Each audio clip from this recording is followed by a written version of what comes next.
Most people know there's something missing. They either know they could be healthier physically or they know that they could be happier. I know that there are ways that the body can heal itself, and that's sort of my passion in making sure that other people have at least that opportunity. They don't have to go and get a pill. They don't have to go and have an operation. I've heard you say a couple of times, live your best life. It took me a minute to realize, oh yeah, your best life. We're talking about B.E.S.T right here. So tell me about B.E.S.T and how it works, what it means and how it works. Well, B.E.S.T stands for Bio Energetic Sychronization Technique.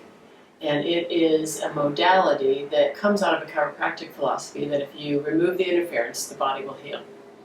So it was developed more than 30 years ago by Dr. M.T. Warder Jr. And as I sat there and listened to the concepts behind B.E.S.T, I realized that I have an undergraduate degree in physical education, very much about the body and how it moves, and my master's degree is in psychology, and it was so much the marriage of the mind-body experience. I was like, I am home. So how does the Bio Energetic Synchronization Technique work to remove the interference? The B.E.S.T system works by identifying where the interference is stored. So we do a muscle test. I will rotate your legs in and out and see what kind of, we call it spasticity. Are they freely moving in and out? Can I get your toes to touch? And then we also do muscle testing. And this is to see, are you generally in alignment? Most people are out of alignment. We live lives that are, go, go, go. We don't always eat 70% fruits and vegetables in our diet. We don't always get 8 hours of sleep. We don't always drink minimal amounts of coffee and caffeine and alcohol. Most of us have families and jobs to get to. There's just a lot of stress in the world. Not as much stress as there was in the old days when our reptilian brains were trying to save us from the woolly mammoth. But we now consider everything a woolly mammoth, whether it's the mortgage is due, the rent is due, the mother-in-law's in town. Because of that physical way that we're wired. We're wired for that fight or flight that you talked about. And we're not wired any differently, we just have different stresses, and so we respond to our different stresses with the same fight or flight. Yes, the very same thing. So I will find, for instance, if you come in and you have an issue, whether it be physical or emotional, all you need to do is think about it. You can tell me about it if you want. I think my counseling background comes in handy for folks who want to share a little bit about what they've gone through. But you don't have to do that. And so you just need to think about your physical issue, get in touch with the pain or discomfort that you're having, and also get in touch with what it brings up for you emotionally. So whether it's maybe you're frustrated by this issue, or maybe you're sad, or maybe you're worried, maybe you're fearful. So you get in touch with both the physical pain and discomfort and the emotion that comes up. And then I find out where is it stuck in your body? Why are you not healing from this? Why is this stomach ache not going away? Why is this headache not going away? And typically, it's because of something that happened long, long ago. I read recently that most of how our subconscious is programmed happens between the time we're 6 months and 12 months old. Wow. Yeah, I had earlier heard it was up to 4 years old. We're working on patterns that have been established a long time ago. And sometimes, and there's been some studies that show that even in utero, the mother is preparing the child in utero for the life that she thinks is going to meet the baby upon its arrival. I mean, it could have been you hit the coffee table with your head when you were, stumbling around learning to walk when you were around 1 year old.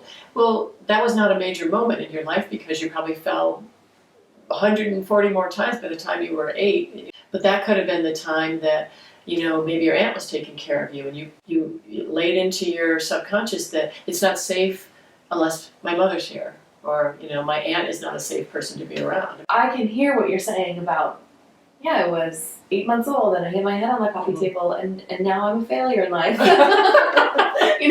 I think that. So now that I'm back into the present and I either have a weak joint or my stomach gives me problems or I have a heart murmur or something like that, how does that make sense? Well, hitting your head on the coffee table, depending on the circumstance, that's going to be a painful experience. Children also don't always have the wherewithal to have their feelings at the time. So they're going to stuff their feelings because kids are not allowed to cry, for one thing. Most parents don't allow kids to cry. You're not going to have been allowed, probably, to express your feelings about how that painful experience hurts you. So then you learn to swallow your feelings, right? So you've learned when you were 8 months old, it's not safe to cry because they tell me to shut up or they hit me. So you learn to swallow your feelings to survive with the big people who are ultimately taking care of you, and you just continue to do that the rest of your life. Well, you keep swallowing your feelings, you will end up with stomach problems. Your stomach is the area of your solar plexus chakra, which is your power center. So if you are swallowing your feelings, you're not owning your own power, so you're going to have issues in this area. Let's say I have a weak knee or a weak ankle. Let's just play with a couple more of these metaphors, because this is kind of cool. I can use my own example with my knee. The knees, the legs, the bones are all part of the root chakra system, which is the very first chakra that we developed, and it's about survival. It's about feeling like I'm here, this is my gig, and I'm taking it, I'm doing it, I'm living my life, I trust myself, I trust nature, I'm here. So when that rocks, then we have lower back pain because the root chakra is located at the base of the spine. We have hips, legs, knees, joint issues as well, bone issues. For me, when I was in 10th grade, I was asked to play on the varsity basketball team instead of the junior varsity, which I played on the year before. And I was like, I didn't really actually want to do that. I wanted to play. I didn't want to go and play with the better kids and get better. I wanted to just play and enjoy the sport. So I gathered up all my strength and went in to talk to the coach. It was a 10th grader, and she was a formidable woman. And I told her I wanted to quit. And she said, I don't think so. This is really going to be good for you. You know, even though you're not going to get to play in a lot of games, you're going to learn. I really think you should stick it out. And in just such a way that I felt like I have to continue to play. Well, a week later, we're practicing, and I blow my knee out. Yeah. And I didn't mean to do that. I wasn't like, oh, well, I'm going to hurt myself. For me to have gone in there to begin with, to say I don't want to do this, put me back on JV, for me to allow her to talk me out of it, I'm not in my trusting myself and the universe. I'm in my, okay, I guess she knows what's right. And then a week later, the decision was made for me. That's how I think bodies talk to us. Mm-hmm. And they tell you, every time something happens, whether it's a stomachache, a headache, a twisted ankle, I always ask myself, what is this telling me? Right. So I know now when I have a knee issue, I'm not in my body.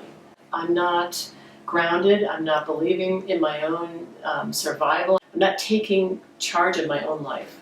I always ask myself when something flares up on my back, or even when I get a poison oak, I'm like, okay, why did I get poison oak? What is my body trying to tell me? Our bodies are our computer monitor. Things will show up on this computer monitor that will tell us how's the operating system going, right? That's amazing. Yeah. And so B.E.S.T is a translator then. Yeah. Honestly, it gives us so much more responsibility for one thing, but more influence. If we are a victim of our circumstances, what do we have control over? But when we recognize that we actually have more control over our lives, our health, and our happiness than we ever thought possible, that's empowering. That's when you can start living your life. So I'm getting a physical pain or diagnosis. And what I learned from going to B.E.S.T is that I'm having an emotional interference, which is creating this physical symptom. Mm-hmm. And so I take my physical symptom to work with you, and you help me clear that kind of subconscious interference by unpacking my emotions, and I walk away either pain-free or better or healing. And not only that physically, but I'm aware of a broader emotional experience. Absolutely. That's pretty spectacular. Yeah, it is pretty spectacular.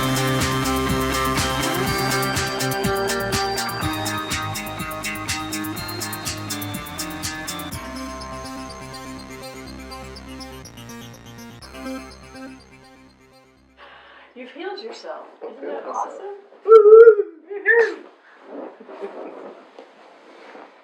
Oh, that feels good actually.